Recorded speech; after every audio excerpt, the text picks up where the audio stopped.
What's going on guys, it's Barry here from Game & Gem, and in this video I'm going to be doing an in-depth review of the Logitech G Pro Wireless. I've had the mouse now for around about 6 months or so I've got a pretty good idea of the pros and the cons of the mouse. I'm going to talk about the shape, weight, sensor and the buttons to give you guys an idea of what I think. I'm also going to do an in-depth comparison against the Zowie FK, so if you're thinking of picking up either of these two mice, then skip towards the end of the video and you'll find my in-depth side-by-side comparison of these two mice. Also, don't forget to check out the links in the description, which will have links towards the website for more information and any other additional information that I think of while making the video. So without further ado, let's jump into the video. So the first thing we're going to talk about is the Logitech G Pro Wireless sensor. Logitech has fitted a lot of their new mice with the Hero sensor, which offers up to 16,000 dpi in 50 increments. So you're basically able to get any of the regular increments that you'd expect. Nowadays, I think mice sensors are getting so good that there's a lack of requirement to technically assess the quality of a sensor unless it's a new sensor that's come out and a sensor that people haven't actually tried out yet. As for the Hero sensor, it's been out for a while now. Logitech have now put it in a lot of their mice. It's been tested fairly significantly, and I think we can all agree that the Hero sensor is a top quality sensor. I've had no issues with the sensor. No pixel skipping, no jittering, no spinouts. And I can see why Logitech have brought this sensor in across more of their mice and why everybody seems to be really happy with the quality of the sensor. For the shape, Logitech have gone back to basics. The design of the G Pro Wireless is really simplistic. Unlike the G900, etc., it's not a bells and whistles mouse. They've stripped it back and they've really focused on the simplicity with the shape and added in the new Hero sensor. You can see why the G Pro Wireless has the nickname the Logitech FK. It looks very similar in shape to the Zowie FK series. I'll do a quick comparison towards the end of the video of each of those mice side by side, so you can kind of see why that comparison holds true basically. The hump has a very gradual slope. It's kind of more towards the back of the mouse as well, but it's still slightly steeper than an FK. There's gentle thumb grooves on the mouse, you can see here. Similar again to the Zowie. The Zowies are slightly more defined, I'd say, but you can see here there's definitely a very, very gentle thumb groove here. It's really well balanced. I've not noticed any imbalances on the mouse. Maybe with a very, very slight, not imbalance, but bias towards the back. That's probably due to the arch being slightly further back on the mouse, but it's really well balanced. I've not noticed any problems at all balance-wise with the mouse. As for the dimensions, the G Pro Wireless is coming in at 12.5 centimeters or about 125 millimeters. The width on the grip is about 5.9 centimeters or 59 millimeters. Height comes in at around 4 centimeters or 40 millimeters. And the weight is at 80 grams, obviously super lightweight mouse. That's what the G Pro Wireless is known for, is the fact that it's super lightweight. Comes in at around 77 grams without the bottom plate. Obviously you can include a 10 gram weight, adding on to the 80 grams standard, taking it up to 90 grams if you find that it's too light. But the reason why you want to buy a G Pro Wireless is for the weight, so I don't see why you'd be adding on a 10 gram weight personally, but again, with mice it's personal preference.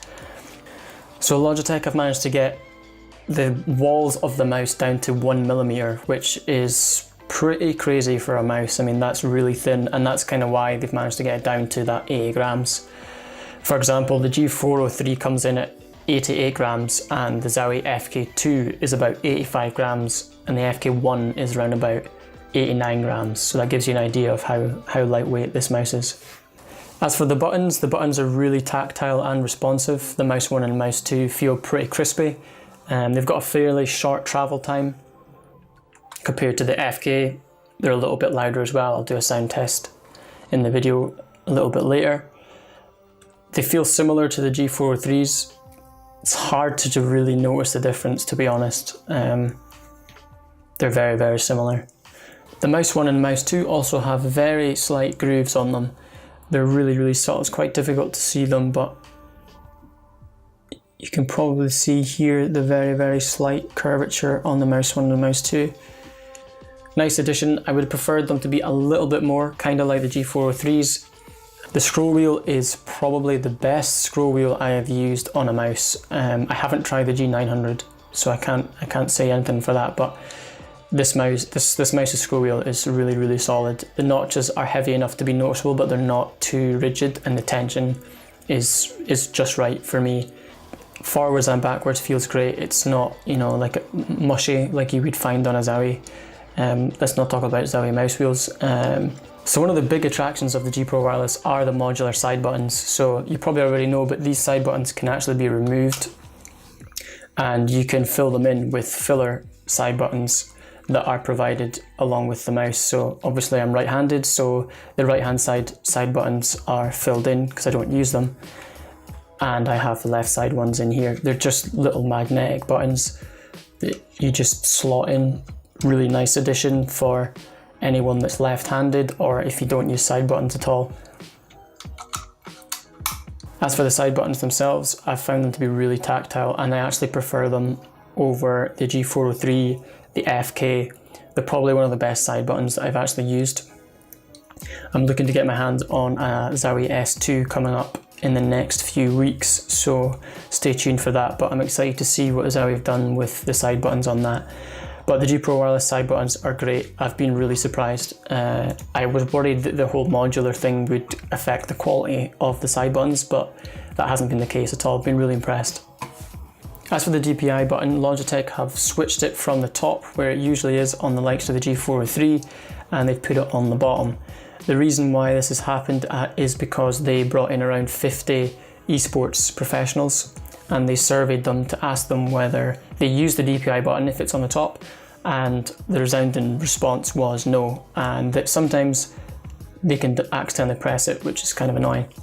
So they've listened, they've put it on the bottom of the mouse, which is, I think, a great sign for the future of Logitech and for mice in general. The fact that they're taking on market research and pro player feedback.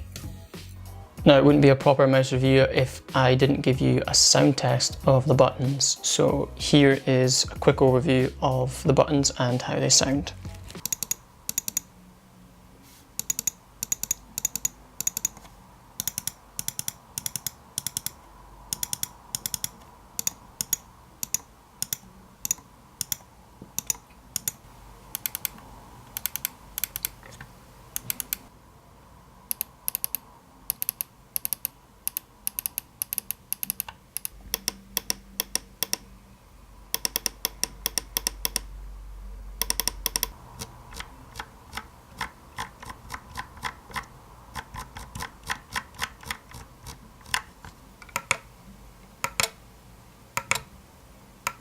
So the mouse has a very matte texture to it.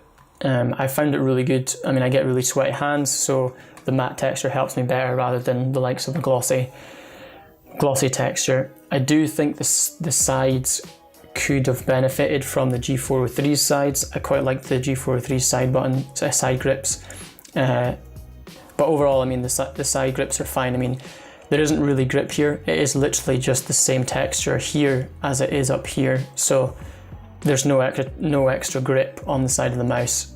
You could add in, I guess, some lizard skins or something if you wanted, but personally I don't think it's necessary. I think the matte shell has enough grip on it. I've not had any problems gripping the mouse, even with sweaty hands. One of the best features of the G Pro Wireless has to be the battery life. Logitech have actually managed to put in a smaller battery but increase the battery life compared to the likes of the G900, the G703, etc. So with RGB you're getting around about 60 hours battery life. Without RGB you get around 48.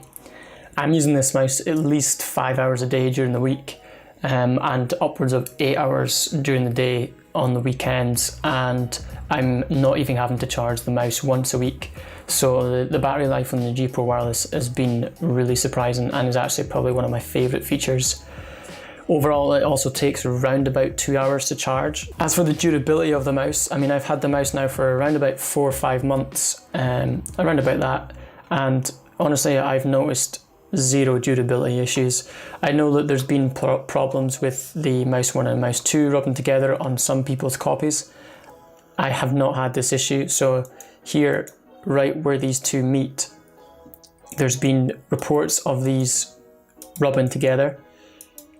I've been lucky enough in my batch not to have this. I believe Logitech knows about it, and the later batches have had a reduced amount of people having that issue.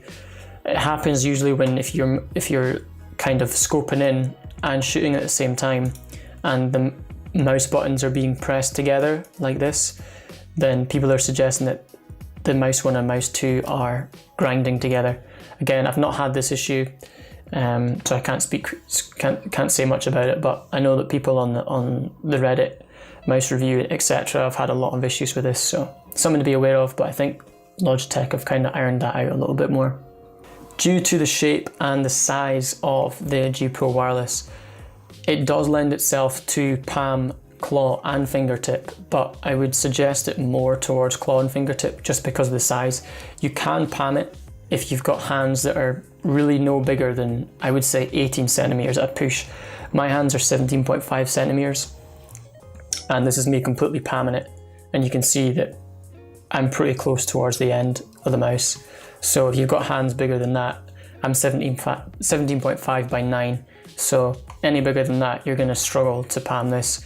Claw, I mean, you've got a bit more leg room. Fingertip, you're totally fine, I would say. So some of you might be struggling to decide between the G Pro Wireless and the FK, so I'm just going to bring them together here so you can get an idea of the differences. As you can see, they're really, really, really similar. You can see why the Logitech you can see why the G Pro Wireless got the name the Logitech FK. It's very, very similar in shape. The real differences here are in the arch. So the arch on the FK is a lot lower and shallower compared to the arch on the G Pro Wireless. As for the buttons, the G Pro Wireless definitely has the better buttons in my opinion. They're a lot lighter, there's a lot less travel time, they're more tactile. However, if you are an FPS player, then you may prefer the FKs because they've got a slightly higher travel time and they're a little bit harder to press in. So don't buy this if you play MOBAs. This is kind of more of an all-rounder. You can kind of do anything with the G Pro Wireless because the mouse clicks are just better in my opinion. The FK's buttons are more clicky and they also have a slightly larger travel time compared to the G Pro Wireless. I much prefer the G Pro Wireless over the FK's side buttons. Obviously with the FK as well, you've got the side buttons on both sides. Some people worry that, you know, if you don't use this side's buttons, do you press them? This was my main mouse for about 4 years and the answer is no. I never press the other side of the mouse by accident, so don't worry about that. But the G Pro Wireless still wins. If you're really, really interested in the side buttons, then the G Pro Wireless is the winner in there. If you palm grip and the G Pro Wireless is too small, then the FK series is better because there's different sizes. So if you've got larger hands, you can just basically choose the FK1, which is what this is, or you can choose the FK1 Plus as well, so that it fits your hand size and your grip style. As for the scroll wheels, I think Zowie know how bad their scroll wheels are compared to the other mouse manufacturers on the market. So the G Pro Wireless definitely has a much nicer and easier to use scroll wheel. The Zowie scroll wheel just doesn't feel like it's good quality, and they're often very loud. I'll do a sound test in a second, but Logitech have always had better scroll wheels compared to Zowie.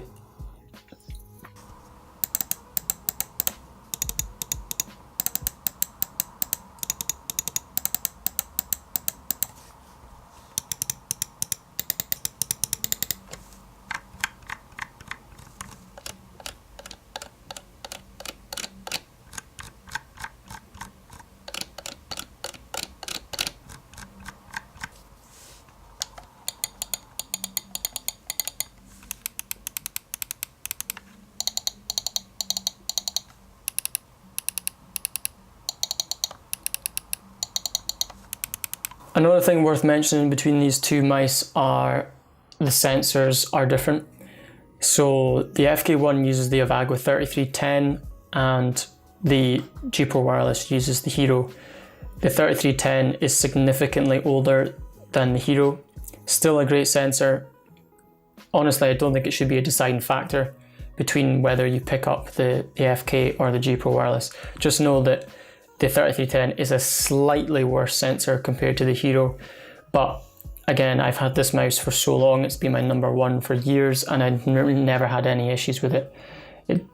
Yes, there's the tilt slam issue that I'm sure you've heard of, where if you're slamming the mouse down and swiping, then it can spin out. But honestly, I've never really had much of a problem with the tilt slam issue in the 3310 sensor, so don't let that be a deciding factor as to why you pick the G Pro Wireless over the FK. My biggest tip between these two mice are that you should just pick both up and try them, because they're both very similar, yet you'll probably notice a distinct difference when you have them in your hand, just because of how the arch here is a lot lower. It does make a big difference to how the mouse feels in your hand. As for cable, well, obviously we don't need to talk about the G Pro Wireless, but I mean, Zowie cables have always been pretty decent compared to Logitech. That's one thing Zowie has over Logitech. The cable is actually pretty decent. I've not had any problems with it, but you could always paracord it to reduce the weight. One thing I would like Zowie to do is to lift this up slightly so that it's tilted. I believe they're doing this with their S2 series, so I look forward to trying that out. So there you have it, guys, that's my opinion on the Logitech G Pro Wireless. Hopefully you found this useful. If you have, please hit that like button and subscribe as well. I've got a few more videos coming up, looking to do a review on the Model O and the Zowie S2 as well. And I've also got a step-by-step tutorial on how to paracord your mouse. So stay tuned for that.